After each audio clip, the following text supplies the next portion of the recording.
Assalamu alaikum warahmatullahi ta'ala wabarakatuh. Masoyanmu na shafin waraka, barkanmu da waraka. Muna gabatar muku da sayyan magungunan mu kamar maganin istimna'i, yana magance duk wata matsala da ta shafi istimna'i.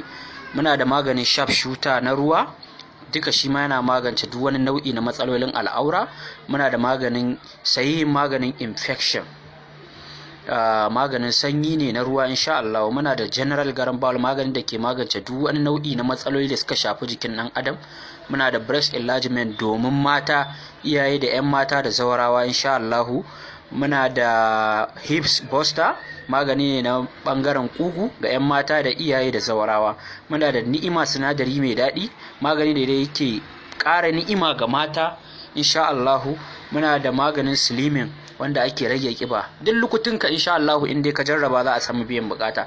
Muna da general garan bawul na gari baya ga wancan na ruwa da muke da shi insha Allah in dai aka jarraba za a dace. Muna da maganin ciwon hanta insha Allah in dai matsalar ka ciwon hanta ce to ka garzayo cibiyar waraka. Muna da maganin asma, shi ma in Allah da in dai matsalar ka asma ne ka garzayo za a samu biyan bukata. Muna da manfawa, magani ne na maza wanda yake ƙara ƙarfin mazakuta insha Allah a jarraba.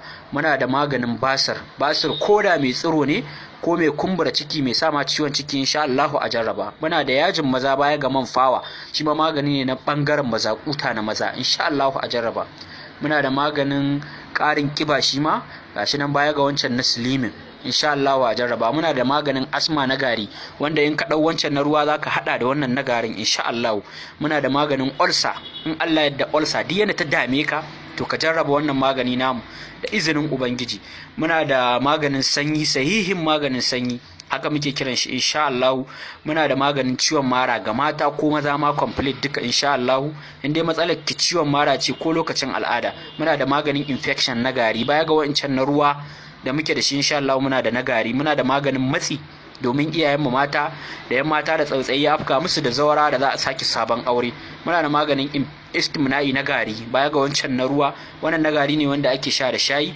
Muna da kuma wannan wanda ake sha da nono ko zuma, shi ma na istimna'i ne insha Allah duka.